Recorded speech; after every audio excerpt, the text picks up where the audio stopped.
So good morning, everyone. Happy to see you. It's a second in a row webinar from me, partly as an expert. Last 2 weeks ago, we had external communication, and it was a webinar which is pretty much connected with webinar today. So if you still didn't watch external communication webinar, please, after today, take your time and go through it, because we were talking there about how to reach your audience and about Instagram a lot.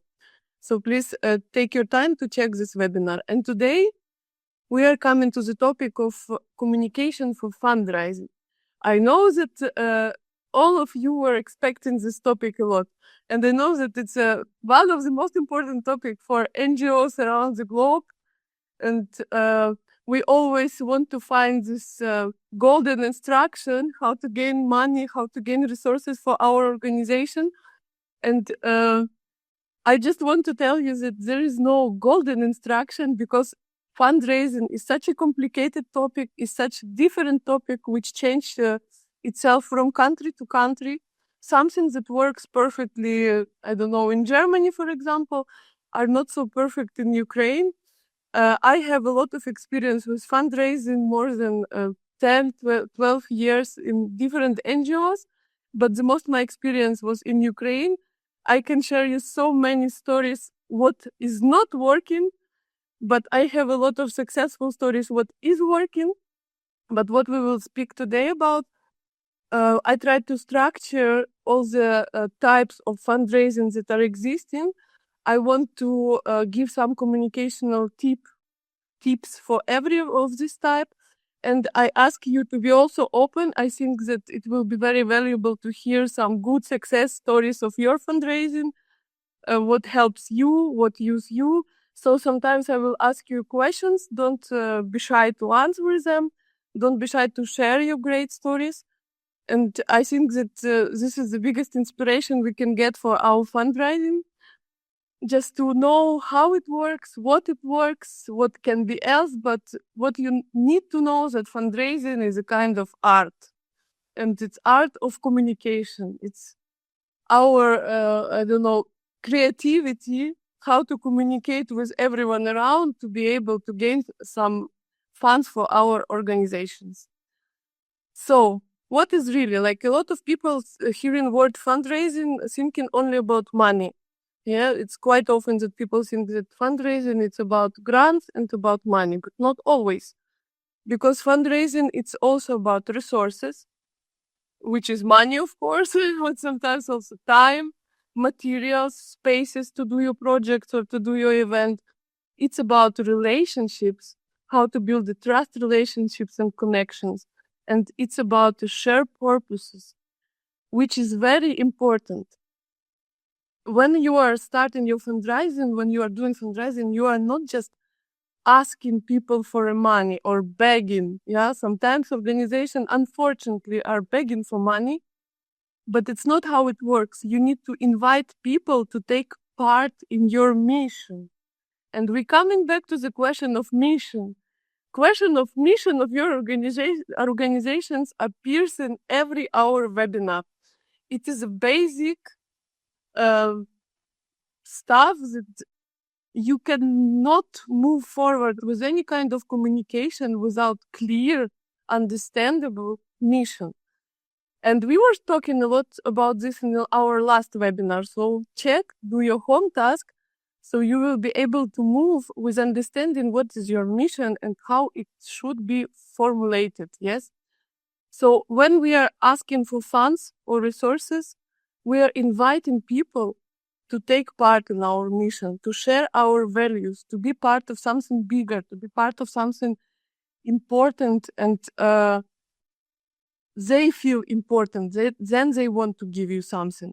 And it's art of telling the story of your organization in a way that truly resonates, so they feel moved to support you. Effective fundraising, it's a part of nonprofit work, because it's how we survive, how we build our life, a life of our NGO, and how we serve our community and grow our impact, how we are engaging people to change this community or world for a better place. But before we start fundraising, we need to create a clear fundraising plan. Because before jumping into action, you need to know clearly what do you need, where do you go. So we need some roadmap to our success in fundraising. And I will give you some checklist for this plan. What it should include. First of all, your fundraising goals. How much do you want to raise and for which exactly purposes, yes? And this fundraising plan is based on your strategical plan. So your organization needs already to have a view where you move and how you move, what are you going to do, and then you will be able to build your fundraising goals and fundraising plan. So you already you decide for which period you create this plan. And you know that in this timeline, you will have, for example, 3 events. You need to, pay your office and few salaries, for example, if you are a small NGO. So you need to have goals. First of all, fundraising goals. For what you need money. Then you need to decide the target audience of your fundraising. Yeah, to whom are you coming to ask for these resources or money? Is it individuals? Is it businesses? Is it some grants, some funds? Then you choose case strategies. Which fundraising methods will you use? You will do event to collect some money or funds. You do online campaign. You apply for some grants or whatever. It will be always better if you have not only one source of your funds, because it's like your insurance. It's very risky to be always based on one type of funds. And unfortunately, it is a reality of many organizations. That many of organizations living, for example, only from Erasmus Plus projects, yes, and don't try to insure themselves with some other type of grants or type of fundraising. And it's risky because we never know how it will change. We never know who will win next project, yes, and we need to be strategic. We need to be we need to feel safe. Then also important is timeline. Sure, we decide in which timeline, which events, which activities are taking place, for which we need money or resources. And then a lot of people forget about next point, which is evaluation methods. How you will measure your success, which key performances indicators you will use for your fundraising plan. For example, you can use number of donors, number of sources, number of donors, of course, number of money you gain, number of resources, engagement to your event, engagement in your social networks, for example, and risk and challenges. What might go wrong and how you will handle it. Yes, if you planned 3 events and you hope for, 5 different type of funds, and then you gain only one, what are you going to do? Are you going to run all events? Will you have capability to run these events? Or you can already plan that if this happens, you will do only one event, which is the most important for you, yes? So all risks need to be taken into consideration because it helps you to move forward, not to lose your motivation, not to be frustrated with what are you doing and planning when something doesn't work as you wanted. So, quick plan and checklist for NGO. With small example, yes? So did you define your fundraising goals? For example, we need 15,000 euros. I mean, it's very, very easy example. It should be much more complicated. I'm just telling you as an example. So we need 15,000 euros to run 3 youth camps. Whom we will ask? Local businesses, individual donors, and past supporters. whatever, who they are, doesn't matter. Select 2-3 methods. We are going to crowdfunding platform. If you don't know what is it, I will explain it later. We provide local event to gather money and plus one grant, for example, from some program or foundation.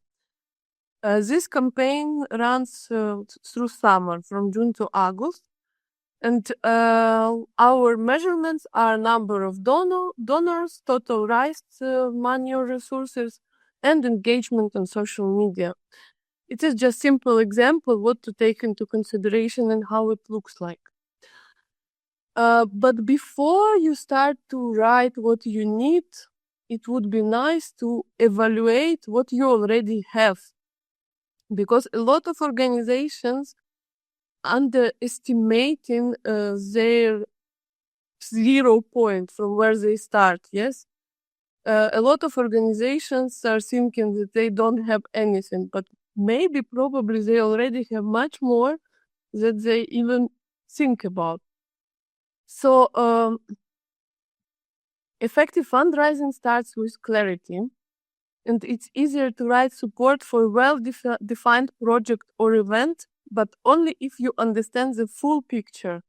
Yeah, when you, like all of us know that we need money for NGO development and our projects, but it's much more easier to have money and support for clear idea for some project. We cannot, like, it's complicated to collect money for our organization and our basic activities. No, but when we run one project, it's easier to advertise this project and to gain money exactly for this project or projects. So evaluate what you already have, what it can be. You have team capacity. You have good staff, even if it's 1 or 2 people. Good motivated staff. You have some volunteers. And important to understand, maybe they have a good connections. Maybe your workers or your volunteers already have a good connections. I don't know, maybe if you are doing a camp and father of one of your volunteers is, I don't know, chef of some product company for products, yes, and they can already, you can directly go to them, easier reach them to ask for some support for food for your event. So it is very important to check your connections, and in every country, connections is the most easiest and the most fastest way to get anything that can support your organization. Existing partnership or sponsors. Always remember who already helped you. Don't forget these people. Even if they helped you once, you need to keep them in your community. You need to invite them. You need to remind them that you are existing. You need to thank you them. I don't know, send Christmas postcards or share some newsletters about success of your organization and good project, and keep people attached to you, keep people engaged with you, even if it was one-time help, or they are still, even one time, they still were in your team. Yes, they are still were supporting you. So I don't know, I think just the easiest example, in the organization in which I worked, we always had list of our potential sponsors and partners, like simple Excel. We were like writing who are they, for what are they responsible, or what did they help us, their contacts, and we were always coming back to them because they already know us. Yes. Then your communicational channels, and this is where your social media are very important, and how many followers do you have, and how high quality are your social media. So your social media is also your resources in this case, and maybe you send newsletters, or maybe you have a good website, and website is also something very important. Materials that you already have, or spaces which are already available, like venues, supplies, contacts. I don't know if you're doing outdoor camp and you have 10 tents from last year, take them into consideration, yes? Then define your needs, what you need. Financial amount, yeah, how much money do you need? Which human resources do you need? And maybe you have human resources and you need to train them. Maybe you have volunteers, but you need to educate them to work exactly for this camp. Yeah, so you will also have to spend money and time for this education. Materials, logistics, promotions, and timeline and deadlines always. So you need to calculate full costs, not just the obvious ones, which is also very often a big mistake. Like we just count some amount of money, or we just count number of kilos of food or numbers of tents, but we don't take into consideration all the picture, because we always need to include planning stage, how much resources we spend for this. Follow-up stage, which is always important. Follow-up important for your sustainability as an organization. And follow-up is important as a big part of report for every sponsor, for every donor, for everyone who supported you. You always need to show this follow-up, and you always need to keep it in your mind. That's why you also need to calculate this follow-up as a part of your costs. Then communication, yes, what are we spending some money for, or for communication, or we are spending some resources. And sustainability, always add some 10-15% for budget as extra buffer for unexpected expenses, which can happen. Oh my God, there are so many potential unexpected expenses that it's always good to have some buffer.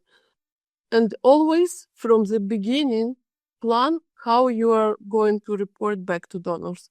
It has to be included in your fundraising plan, and you need to keep it in your mind from the very beginning, because when you didn't do it, in the end, you didn't make enough, I don't know, numbers of photo of products that shared with you, or you didn't printed banner or any other visibilities with logo of sponsor. It's close to end, because if you didn't give anything back, didn't show this in your report, you may cooperate with the sponsor or donor for the last time. If you forgot to put their logo, and I don't know, if you promised and then forgot to put their logo, or you didn't take it into consideration, and then in the end, it's just one post in Instagram, but no visibility before, I don't know, no logo on T-shirt of members of camps, or no picture with a jar of food that they provide for you, for example, it's 99% that it's your last cooperation with this sponsor. So please take always from the beginning into consideration, how are you going to report? What do you need for report? And as I told before, diversify your income streams. Not only one source. It's always one source. It's always risky. Combine grants, individual donations, events, corporate partnership, social enterprise, if it's relevant for your organization. So just small example how to use the mapping tool. So for example, what do we have? We have 2 volunteers, good Instagram page with 1,000 followers, and partnership with local school. What we need for some imaginary event? We need 5,000 money for venue and materials. We need promo materials for our event, and we need staff to lead workshops. So what are we missing? What is gaping and what is gap in between? It's we need to find sponsors for venue and materials. We need to create visual campaign plan and have money or resources to provide in reality this plan. And we need to train our volunteers. It's just small example. It's not real example, because it should be more detailed. Yes. Uh, and then we come to fundraising types by donor type. Yeah, who is giving us funds? And from this moment, I will go one by one through the most well-known fundraising types. Maybe we'll stop a little bit. I will always invite you to share if you have really good success stories, but really short share because we don't have so much time. So fundraising is very often categorized by the type of donor. And communication strategy will be also different depending on type of donors that you use, that you're reaching out, sorry.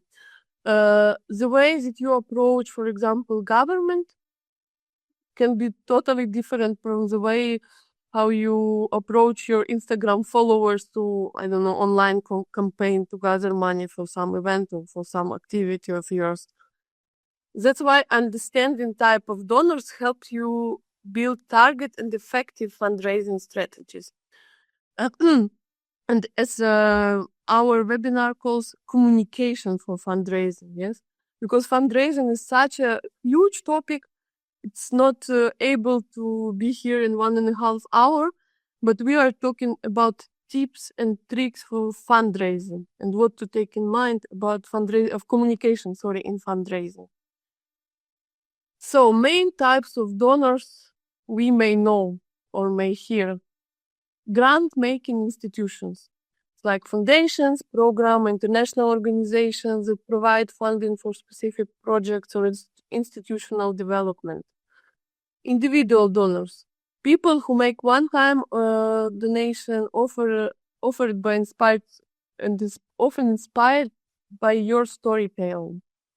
Crowdfunding, it's raising funds from a large number of people through online platforms. There existing a lot of well-known, world-known, locally known crowdfunding platforms that people can create their project there, do an online advertisement campaign and try to collect the money there. But we will speak about this a little bit in detail. Then corporate sponsor partners, so businesses that offer funds, services, in-kind support when they give something, not only money, but space or product. They're offering this as a part of their corporate social responsibility strategy. We will talk about this a little bit more later. Then also fundraising events. When we are doing some actions and collect money or collect donations there. Membership or regular contribution. When your organization has members and you collect membership fee or contributional fee. Major donors. It's individuals who make significant contributions to your organization. Non-public fundings. It's funding opportunities from governments or local authorities for community use. Usually it's in field of youth or culture initiatives.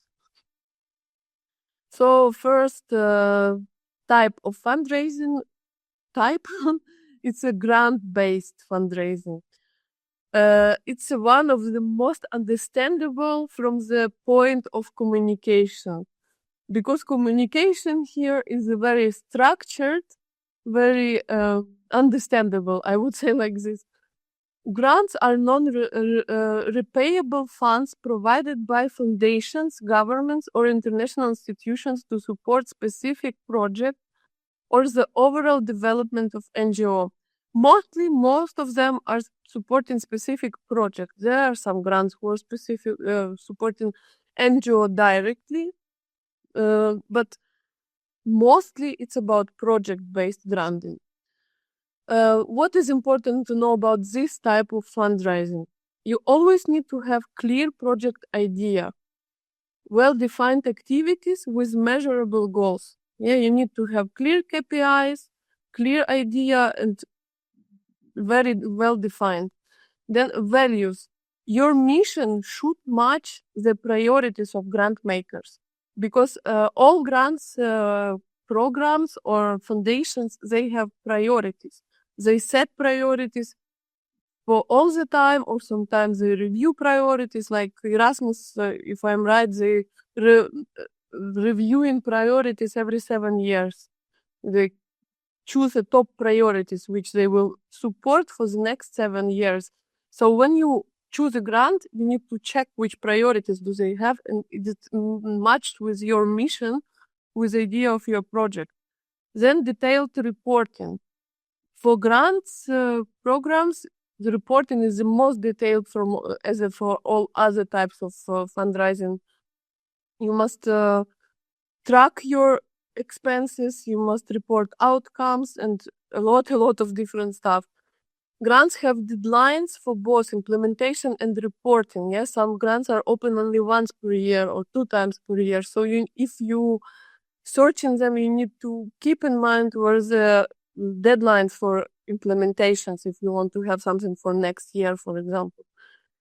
And this is very competitive. Yes, many NGO may apply, so your application must stand out. You need to learn how to attract attention to your application. Communication tips in this. You are using usually formal languages, very structured formats. There's some parts you need to fill in, so there is not so many space for creativity, let's say like this in your application description. You are focusing on impact, evidences, and sustainability. There are 3 things they always in each grant they will ask you.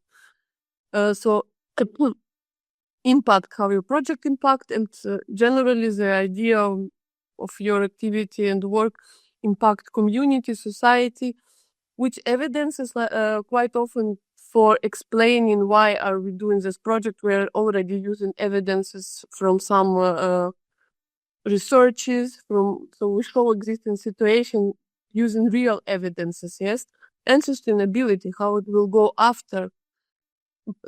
It's very important to be transparent about your needs and capacity with your grant giver, yes. And when it's possible to maintain relationships with grant officers, it helps a lot, yes. So even if we take as example Erasmus, it's very nice when you have connection, you know who is you always know who is your responsible person in national agency, and try to keep relations with this person, try to share about your problems, tell the challenges, because it makes you real, it makes they engaged to understand that you are going through this way with your challenges, and it makes them to trust you as well. I don't know, maybe someone want to share any additional tips exactly for this type of communication? Anna, do you want to tell something? Because Anna is the greatest expert here from all here about this type of fundraising. Well, thank you. Yeah. Not sure about the greatest, but I will try to give my. Yeah, the donors, the grant programs are quite difficult, but also quite easy to communicate with, because they all have the guides how to communicate, what they're looking for. And they have very precise points, what you need to do as to approach them, or to report, or to work during the granted project. And your job is just to follow those guidelines. There is no need to be creative here. Yeah, no one is going to go and check your presentations in annexes and so on. The only thing what they need is the very clear idea, the deadlines, that you follow the deadlines, that you respect the rules of each program, that you have the objectives, that you have compliance with everything what they're asking for. And of course, I see some questions of the Erasmus program. So if we speak about Erasmus, let's say, all this is written in 500 pages of the Erasmus guide, which every year has some supplements if something changes, but it's all very clear. Yeah, and in some countries you have national agencies, especially in the program countries, where some communication officers are more open, some not. For example, in Estonia, we have a very nice national agency for Erasmus program. Everyone is open to answer any questions. They organize events where you can learn about, for example, new rules or some new objectives or priorities for this year. You can even write a message, poll, and ask. And all this communication is open because each program has such communication officers. And if it's quite wide, for example, there are regional officers or even national officers. And one question was, how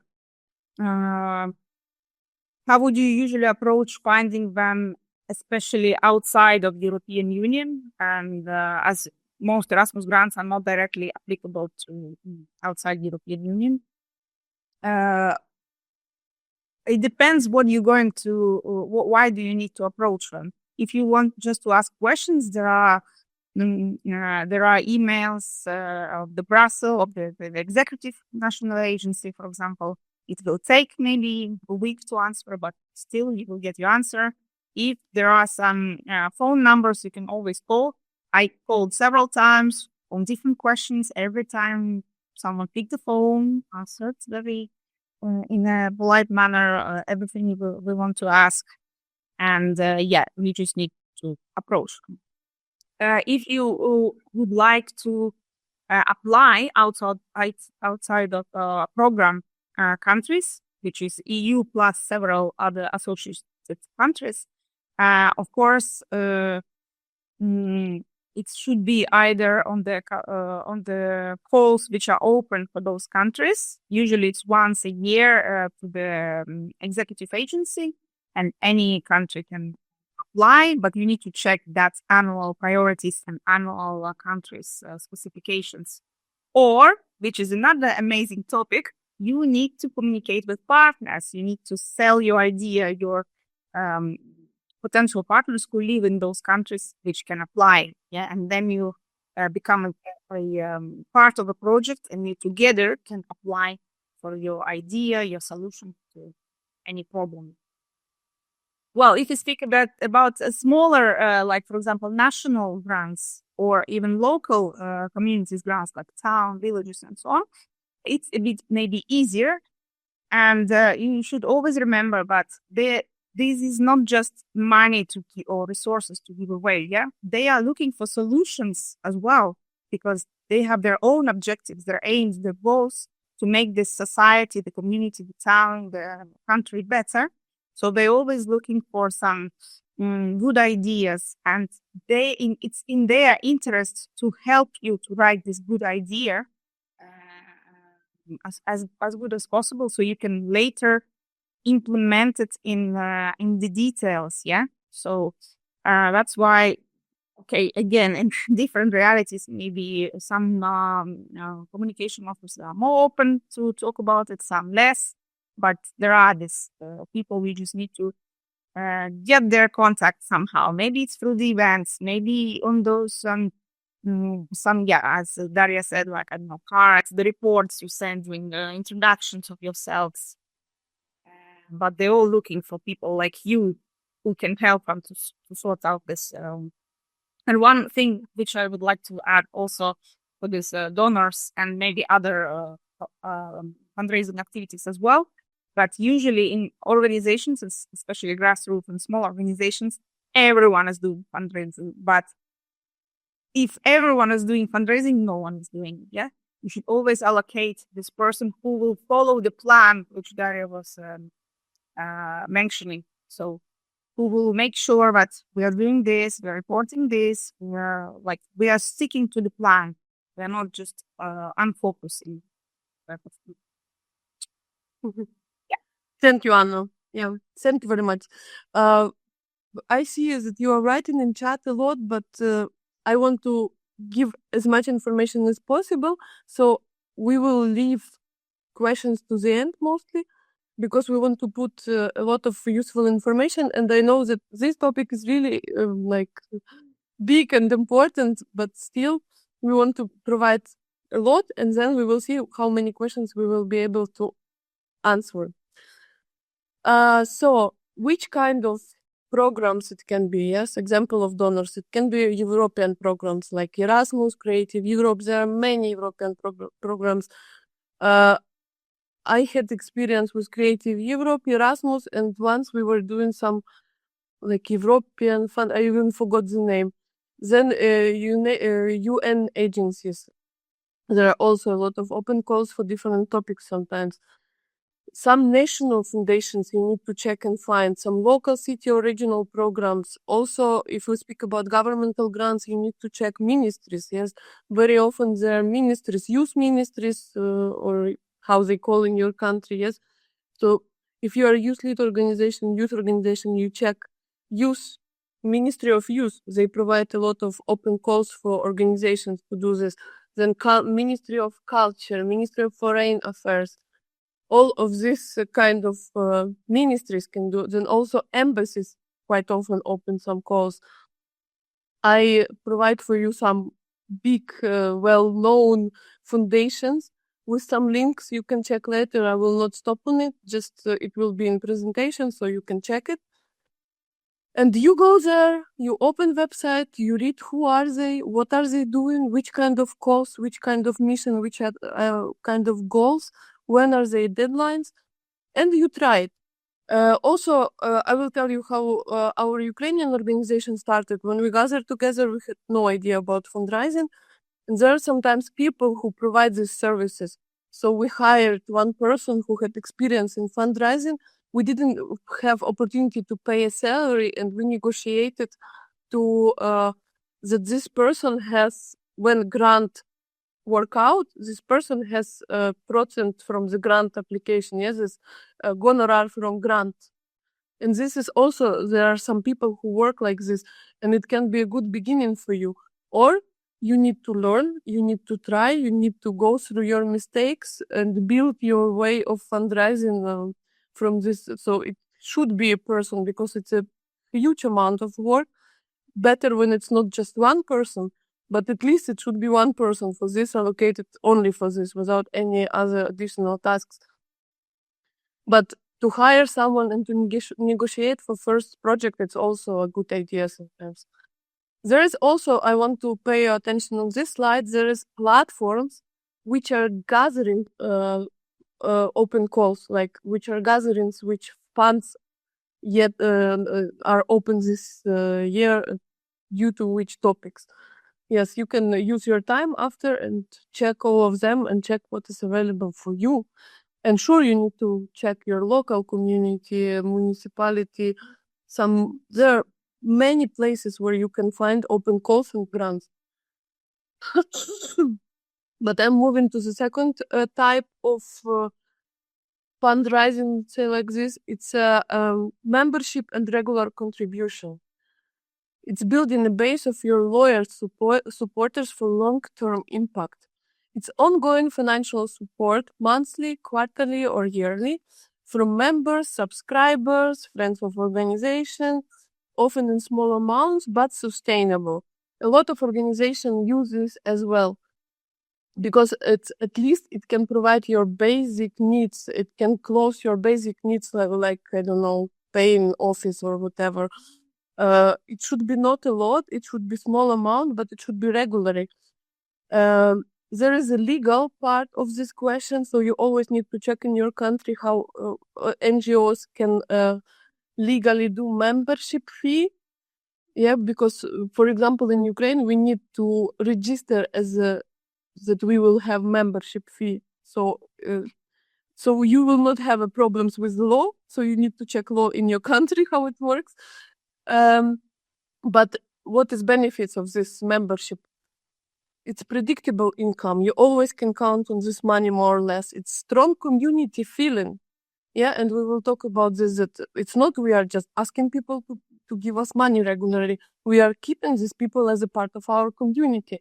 We're inviting them to our events. We are giving them something for their membership. It's engaging in invested supporters who know about your organization, who are part of your organization. It builds organizational resilience. And to success, you need to have clear value and impact, easy to use payment system. This is very important. If your fee is somewhere where a person needs to go through 10 steps, probably they will never come to these steps. So you need to provide a clear, easy to use payment system. You need to keep these people emotionally connected to you, and you need ongoingly communicate and appreciate and provide this people feeling of community. Tip 1, give it a name. Instead just monthly donors or membership, just call it somehow, yeah? Friends of TERRA TECH, I don't know, something like this. Then offer something in return. Even symbolic thank you goes far. Examples, monthly impact updates. If you have members and you don't send them what is your organization doing, like I also had this as a bad experience. We had members, we didn't took into consideration this kind of stuff. And then we got questions and what are making us your members? You are not even inviting us. We don't know what your organization do. And this is important to update them, to, if you have some newsletter, to send them, not to forget to keep them together, to have some database of your members, to send them a monthly impact update, name your, maybe name on your website, yes. Invitation to some behind the scene calls. They have, our members, they had something extra. Only our members could take part in some events. Some events were open for everyone, but some only for our members. Then digital badge or some system of rewards. Like we have also members in this scout organization. And then we had a yearly event. And for our members and supporters, there were some of them were donors. We had special award with years. How many years do they support us?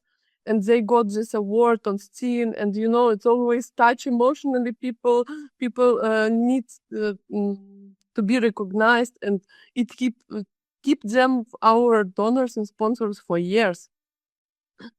It's just some examples. You can be even more creative. I don't know, go and create something more for your members. Make it easy, as I told. Use platforms, use screens or QR codes. I don't know. Make on your website button to donate or button to pay membership, but make it easy for people. Show real result. Use storytelling. Storytelling is the basic of our communication. We were speaking about storytelling also a lot. It's trend now. It's something that always touch. So provide some storytelling with thank you monthly to your monthly supporters. We did this, and this. Show them how their €5 helped something bigger, yes? Communicate with warmth and frequency. Don't go silent. Don't go silent for half a year or whatever. It would be nice to communicate more often, but sometimes not too much. Not to send them emails every day is also too much. They will probably don't want to be your members anymore. Updates 3-4 times a year for people who are not into your everyday communication. Special thank you moments, some event only for your members, and include personal stories, photos from field, short voice, video notes from team. Like we also did every year from board of our organization, video for our members. Like what did we achieve this year? How we're thankful to them that they supported and they are with us. And what to consider in this communication. People always give money emotionally, not logically. If we speak about individuals, yes, focus on how they belong to cause, not just give to it. So instead of make it about them and not and what they are changing, not about what you need. So message should be built in a way like, because of your €5, I don't know, so this and this happened, so they feel the part of it. It was about membership and some individual support. And now we are moving to crowdfunding. I don't know if every one of you know what is it. It was on peak of popularity maybe around 10 years ago. Not so much now, but still a lot of organizations are using it and it's still existing. it's a way, it's a type of fundraising when we collect money from a lot of people in some platforms. There are official platforms for crowdfunding, and they also, you create your project there, you answer, you fill in special form, do nice pictures, videos, and you have some limited time to collect the money in this platform. And you collecting this money, sharing your messages through your social networks, through your partnerships, and whatever you can reach. You cooperate with influencers and so on. So first of all, it's emotional connection, it's shareable content. You need to, before starting crowdfunding campaign, you need to create your advertisement campaign, yes? It always works for specific project with clear, inspiring goal. How it works? You create this campaign page, you set clear funding goals and time frame, you promote through social network, and people donate and share. There are some examples. I can tell you my own example. We were collecting for tents for outdoor camp. We collected money for 10 tents. Yeah, it's easy and faster to go to be successful in crowdfunding when your goal is reachable, understandable, very concrete, not writing for organizing camp, but for something really clear, like for tents, or here example for gardening tools or workshops. But there is one risk in crowdfunding. They give you a limited time, and if you, for example, your goal, and you set your goal, you need to set your goal. You set, for example, 5,000 euro, but your time is finishing tomorrow, and you have 4,000 euro. And in some crowdfunding platforms, you will not get them if you didn't reach a goal. So this is a problem, and sometimes, like, organizations in last days checking what is going on, donate themselves the last bigger part to be able to take all this money, because if you will not reach 10 euro, you will not have all of this money. For some of them, not all of them work like this, but some of them. How to reach people through the crowdfunding with emotional storytelling, real need, real change, clear personal appeals. Will you help us to change this? Easy, trusted online donation options. Again, yeah, it should be easy. I didn't, I thought I had slide with example of this crowdfunding platforms, but you can easy Google it. There are some national, some international, there are some only national platforms you can try to find and check. The next is individual donor, small gift, big impact. It's one-time or occasional donations from people who feel connected to your mission, usually from small to medium-sized gift. Can include personal networks, community members, strangers who see your messages. How to reach the same? Emotional storytelling, show the real need and real change. What it can be, I don't know.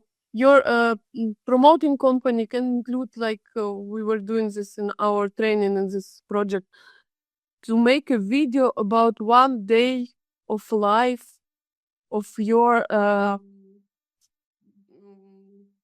group, aim group. Sorry, I'm mixing of words.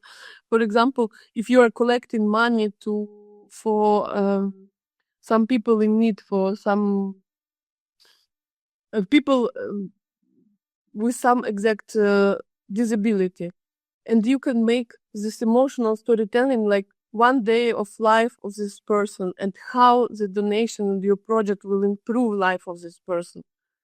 And it's always have to be some personal appeals. Will you help us to change it?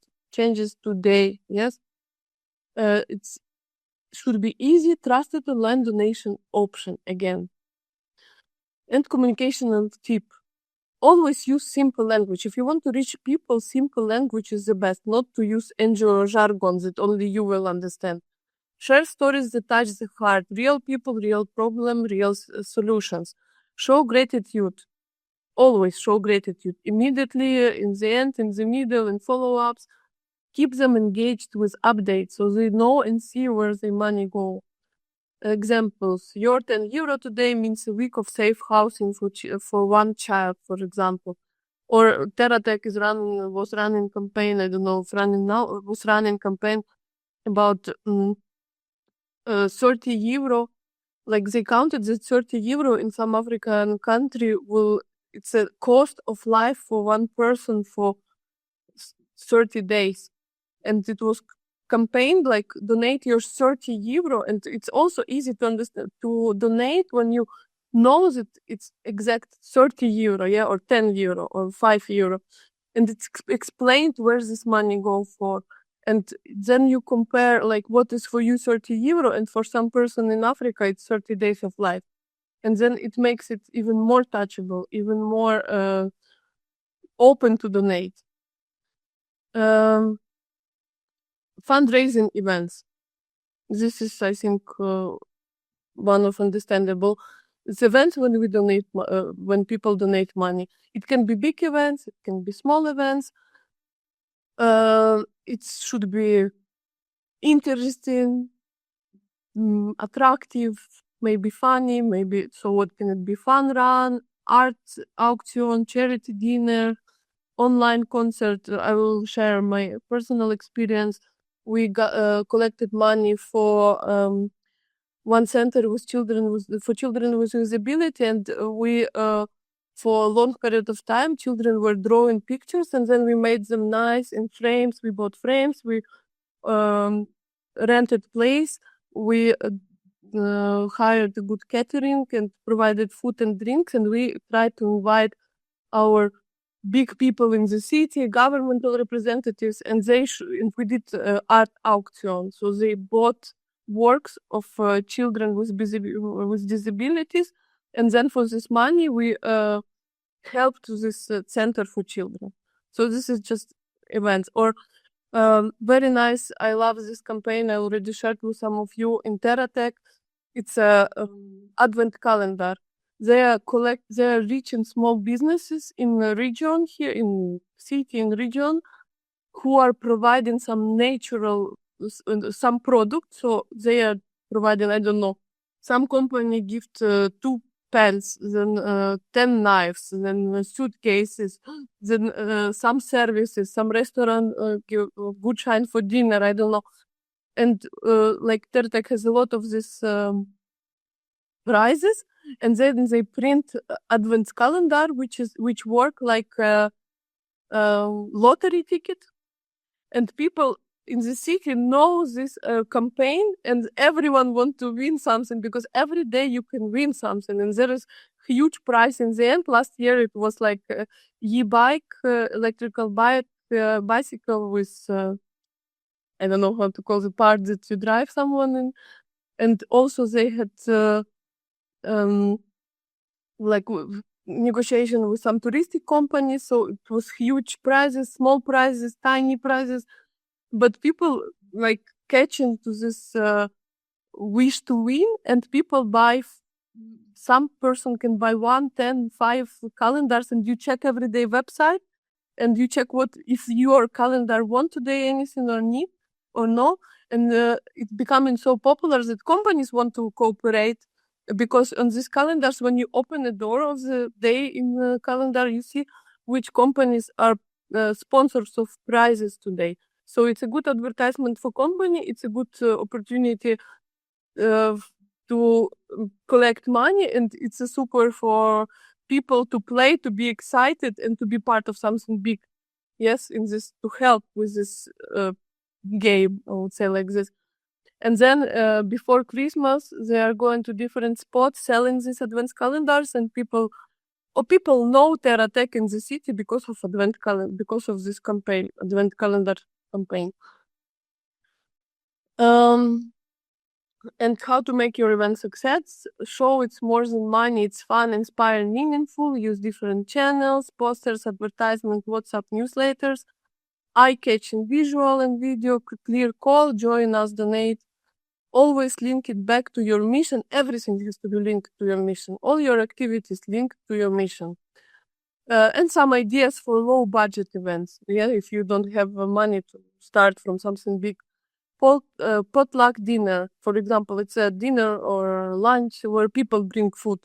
So you don't spend money because people bring some food, then you put this food, share and donate, make them part of your idea, show them in a fun, in interesting way, in engaging way, movie night, workshop, online talent show, community walk or run, photo challenge and whatever. The space of idea is open. And now we are coming to the one of also big part of potential fundraising. It's corporate donors. Corporate social responsibility is some concept that companies like big corporation and not only big, they have this corporate social responsibility that they have to do something good for community in which they are present. Yeah, so sometimes they're opening some calls, they're providing, they're giving support to local organizations who are doing something important. So corporate social responsibility means company coming to doing good beyond their core businesses. Yes, many companies allocated part of their budget or resources to social, environmental, or community causes. NGOs can partner with businesses to create shared values, helping both the cause and the company public image. Why it matters for NGO? It's access to financial support. It's in-kind contribution. Yes, I was organizing. I was in the team of organizing big event, outdoor event, every year, and every year we were reaching the companies. So what you like, from my experience, it's not, as I thought, it's not always about money. It was event. So I reached companies that were giving us canned food. My big achievement, it was one company who gave huge car of toilet paper, and it was good for us for next few years because we shouldn't be worried. We wasn't worried. We didn't worry about toilet paper for few events in a row. Yeah, mayonnaise, I don't know, was weird, but still we had a lot of mayonnaise one time. So this mean in-kind contributions or space to organize something, or services, or experts, or volunteers.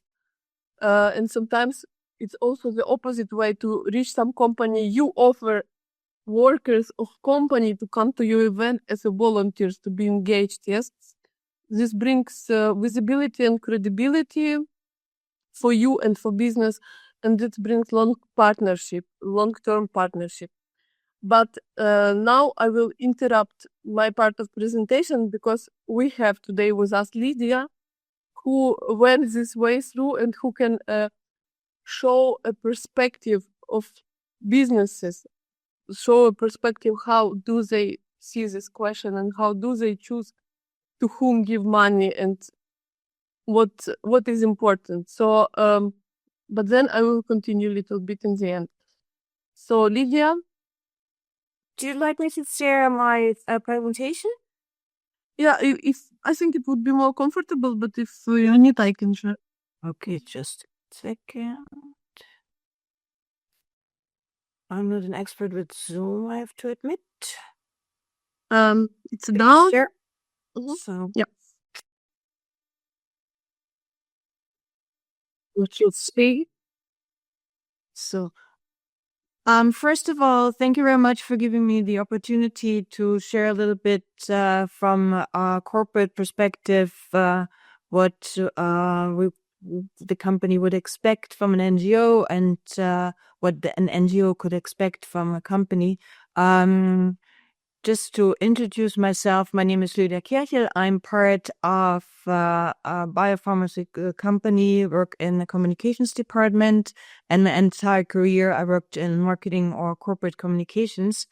And I have met Daria at another workshop and also Anna a couple of months back on Madeira.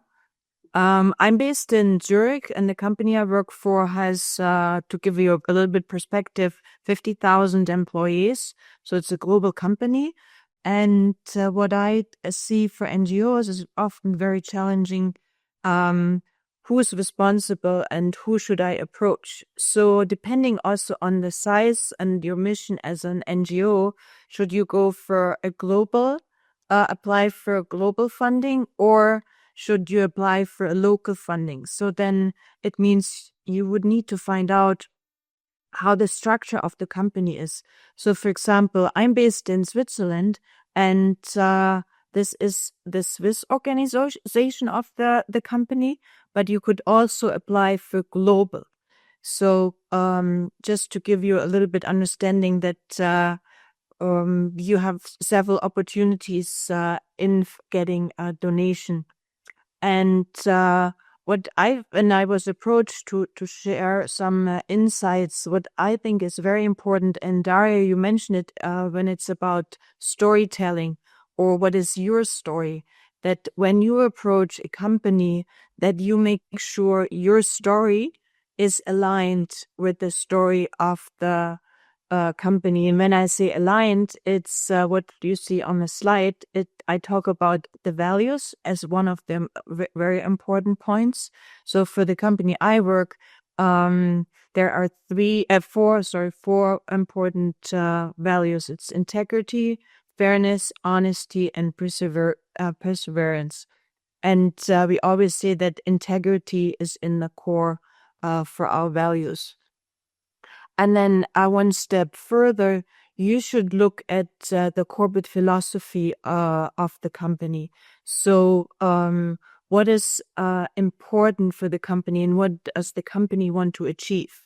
Yeah. So, and then is that what you achieve? For example, if you approach a pharmaceutical company, so as your mission, an aspect of human health. So, and then you already know, okay, this is a company that we could match, because also understand it's about partnership. So companies want a partnership so that both sides can benefit from the partnership and grow. And so it's not a one way. It's not just that we give money and you do your thing, but we as a company also want to see that there is a benefit. And as Daria, as you said, it's for Takeda, for example, it's embedded in the strategy, in the CSR strategy, which then again is part of the sustainability strategy. So, and what I also suggest, and Takeda does it very nicely, they show on the website what they have funded before. So you could see, is my organization kind of similar to what they already have worked with? And then what partnerships exist? And also what is, as with bigger companies, they do long-term. So most of our fundraising are at least 5 years. So that, and you mentioned it, having some security in money coming in, it also would help. And I wanted to share this year again. So every year the company opens the website for call for donations, and you can submit your application. And I would really encourage you just to go to the Takeda site under CSR and see what the structure, how you apply. And there's a lot of Q&As, which also could help you, not just for this company, but also for other companies, that you get prepared for applying for a donation. And what I also saw that and wanted to share, that over the years, the companies might change their focus. So, for example, when it comes to CSR and what they donate. So this year, for example, for the first time, every application needed to show that there is a connection between human health and planetary health. Means that you can show that the project you will support as an NGO, or what your mission is as an NGO, ticks the two boxes, that it's related to climate change and to human health. Yeah. And then as you see, there are 3 points. So it can be related to health infrastructure, means hospitals, educating the workforce when it comes to climate change. And for example, in certain areas where it's getting very hot, and workers who help pregnant women, so that they understand what they could do to help pregnant women if it's like 40 degrees, can you imagine? And even more, what is important to keep their health and that their baby arrives in a healthy way. And then the other one is also to solutions to mitigate climate change in the health sector. Yeah. So and it was mentioned before to really do the homework that and it's like it takes a little bit more effort, but make it individually for each company. Yeah, that they see you really have put effort into your application, and as it said in the headline, that you stand out. Yeah, that your application can stand out. And the last one, which I think is more like a side note from how the NGOs are selected. So at Takeda, every employee has the opportunity to vote. So 10 new partners are already pre-selected. And then we as an employee can select 3 programs. So last year, for example, out of the 50,000, 23,000 employees voted for the top 3 projects. And we do this every year. And this is already for more than 8 years that employees can have a vote for the community work we are supporting as a company. So this is already my little speech, Daria. And sharing some insights how this works at the company I work for, and happy to answer some questions later on. So just. So you have unique opportunity to ask questions now for person who is involved in the process of taking decision. And also, I would like to add what Anna said, saying about that the donors also look for solutions. And what I just presented, you could see that it's about that you have an opportunity to help the company also to achieve their mission when it comes to CSR. So that might also not underestimate your ability to, via the company, do something greater. No. And one thing about the grants, I saw it in the chat. So, for example, Takeda does all their grants via other companies. So, for example, I put in the Mass Challenge.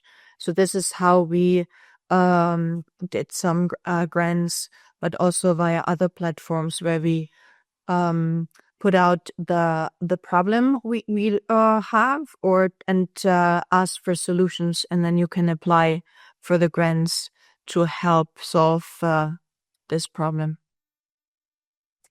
Yeah, I just hand over to you, Daria. Okay, thank you very much. There is one question from Anastasia.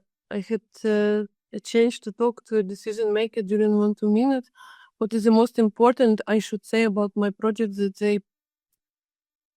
they pay attention? So what I said before. So Anastasia. Anastasia. Yeah. That the project is supporting the company in one or the other way in their CSR mission. Yeah, that the decision makers look for an alignment. Yeah, and that it also supports the core business. A lot of companies like Takeda, their CSR program is also connected to their overall core business. So what, like we do medication and life transforming treatments. So is your project connected? But not only core business. So for example, we have a strong sustainability program and especially environmental sustainability program. So is this maybe something you can connect and pitch your project? No. We discussed a little bit about pitch also in the last webinar. It was part of homework as well. So again, I'm coming to the last webinar. So please take it time, because these two webinars are really connected. Because last webinar we were talking how to communicate outside, how to pitch, how to be clear with your mission, how to tell about your mission, and what instruments to use. Thank you, Lydia, very much. I will share, I have also a little bit just tips about this corporate donors. So communication tips. First, when you decide to have something with corporate donors, yes, you research the company's values and past CSR project, as Lydia told. Don't send generic proposals. Tailor your pitch to show how your mission fits. 5 minutes, Simona. How your mission fits their social responsibility goals. Yes, first of all, you are important for them because you help them to fill in their goals. Because maybe they don't have enough time or to do some projects themselves, and they support local or not, depending on how big is company, or not always local NGOs, and giving them this. With them, they closing their need to be sustainable, to be responsible in the community. Then you need to show mutual benefits. Not just help us, but also here is how supporting us aligns with your brand values and benefits your businesses. Be professional and clear. Businesses expect a concise, well-structured proposal, no jargon, and like language of proposal. Build a relationship. Personal meetings, ongoing dialogues and updates. Treat them as a partner, not just as a sponsor. It is also very often a mistake of NGO, especially of NGO who are struggling with no money. Yes, this NGO are taking like everything when someone is ready to support, and then behaving as a beggar. Yes, as someone who begged, and now I will say thank you. But no, we are also like doing big part of this process. We are important for businesses as well, and coming to the values and mission, it is also very important to take it to check it very clearly, because I will share also my personal experience when we got into bad situation, when we didn't check, like some company, it was not a company, it was a private, big private person who was ready to give money to organization. And as we didn't have money, we were like, yes, thank you. But in the end, we didn't check really who he was and what background he has, or which values the company has, or whatever. And we got into bad situation with our reputation, because in the end, the person appeared to not to share the values, or it happened also not in our organization, but with our organization, with other organization who was working with ecological project, and they received money from a big company who in the end appeared to be one of the big polluters. They are doing a lot of pollution. Yes, they're trying to close the need to, to balance their what they are doing for society. But we, the NGO who are taking this help and this money, losing reputation. Because when your people understand that you took money from someone who is not responding your values, you are losing your reputation, you are losing your people. And you need to be really careful, and you need to check the values. And this is super important. And offer to the company something. Yes, first of all, you offer to do something good together, but offer also visibility opportunities. For many companies, especially not a big corporation, but small local companies, it is important. Mention how you will highlight their logo, share their involvement, or thank them publicly, invite someone to speak in your event. And you need always to use approach of engaging, always. Why your NGO is valuable for businesses. When I was doing this searching fundraising for events in businesses, we had like small presentations that we sent with our letters for the first approach of business, where we pitch ourselves, our event, and then we tell them what are we doing for them, what is our offer to them, yes?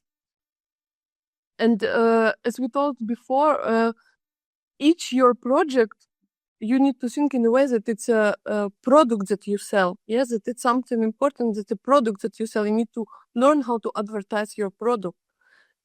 So what can NGO offer to the businesses? Brand visibility.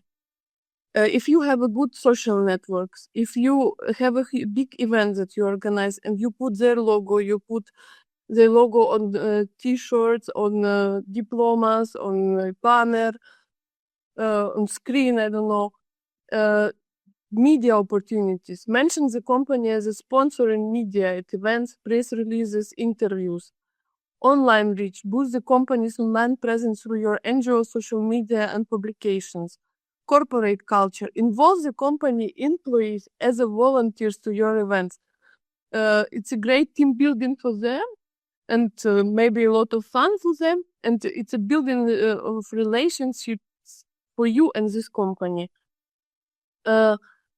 Create a positive brand image as a company that cares and supports community initiatives. Networking opportunities, connecting with a new audience and potential partners through your events. Yes, because you connected to some other institutions. Maybe you are cooperating with the city government, and for company you will be this provider, yes, who will help them to build these relations. Always look a way to present your partnership from the business's point of view, and remember that resources aren't just money. Often it's easier to secure in-kind support like fuel, food, drinks, which can be crucial for your NGO activity. Never forget to express your gratitude and demonstrate impact for your donors, sponsors. Why it matters. Showing donors the tangible results of their contributions strengthens their sense of trust and appreciation. And I think it's obvious, yes? But it's obvious, but it happens that organizations forget to do this. How to do it? Personalized thank you letters. Impact reports with clear results. Publications and so on.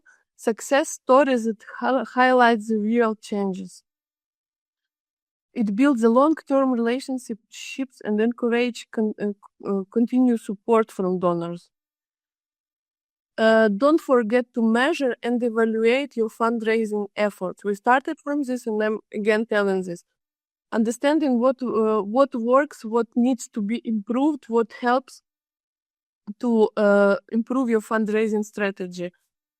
How to do it. Track your key performance indicators, KPIs. If you set 3 KPIs to find $3, and in the end you evaluate how many did you find and why you didn't find 3, what was complicated for you. Analyze donor data and engagement. How much did they just gave money and so on, or they really into your events, into your organization. Collect feedback from donors and stakeholders. In the outcome of this, it's insights from the evaluation enable you to make informed decisions that enhance the effectiveness of your fundraising campaigns for future. Evaluation is always put in every step of your work as an NGO. And don't forget about transparency, because it's a legal, ethical standards. What I thought is essential for building trust and credibility. You need to be ethical to your values, due to your values and due to values of the organization or companies that you get support from. How to ensure this? Transparent financial reporting. You need to show your financial reporting, especially like it can be officially posted on your website. You can like not a lot companies practicing this, but it's a good practice when company post openly financial report. When NGO post financial report openly, and everyone can see where this money was spent for, from which income. Yes, money that the company gave will spend this, with money that membership money was spent for this. It built incredible trust, and there is nothing to hide normally, and but just a lot of organizations are not doing this. Open communication with donors about how their contribution are used, what I just told. And this establishes your organization as a reliable and trustworthy partner, fostering long-term donor engagement. Here I made like summarized table, which kind of donor, what does it mean, best channels to get them, and examples and methods how to reach them. Yes, I will not stop on this because I was telling all of this, it's just summarizing so you can take a look after. And like also summarize 10 commandments of fundraising communication. Fundraising is an art, be an artist. Be as creative as possible. Try to not only like if we are not speaking about grants, but even if we are speaking about grants, try to find your creative way. Try to find this speciality of your organization, to show it, to make people engage with you. Know your mission and audience. I would put, I don't know why I didn't put it first. Mission is the first. We always come back to mission. Know your mission, then it will be easier to find everyone around you. Your followers, your partners, your sponsors. Tell story, not just the facts. People like stories. People engaged emotionally with stories. Sell your idea. Your idea is a product, and you need to think as a person who is selling this product. Be honest and stylish. Not try to hide anything, even if you have challenges and if you have problems or something bad happen. Be honest with your sponsors, with your donors, with your partners. Fundraising, it's not only about money. Sometimes you can fundraise everything except of money and still do successful event or project. Build trust, show impact. Trust, it's about long term. You're showing your impact, showing your sustainability, being grateful, it's about long cooperation. And try to build long cooperation because it's much more successful than one-time help. Be bold and creative. Meet people, go beyond screens. So it's not enough only to communicate. If you want to build long-term relations, it's not enough to communicate only online. Invite them to your events. Like also, I don't know, maybe someone will take it for, again, for this new year presents. We were doing something small, but something very our organization, something branded or something from children who did something as a workshop. And we were going to our sponsors and big partners and with this as a gift in the end of the year, as a thank you for all the year support. Don't forget to be helpful. Don't forget that even something small will like make them emotional. And always say thank you. So we are finished now with the main part. I was thinking about home tasks. There is a lot of home tasks can be done in this perspective. So it depends on which stage are you now. You can develop your fundraising strategy for some event or for some period of time. You can write a short fundraising message for example, corporate social company. Like this is the easiest. You can prepare like visual presentations that you may send to corporate donors with offering what you why you are important for them and what you are doing. So this home task will be sent you after this webinar, and I think I can finish now with sharing my presentation.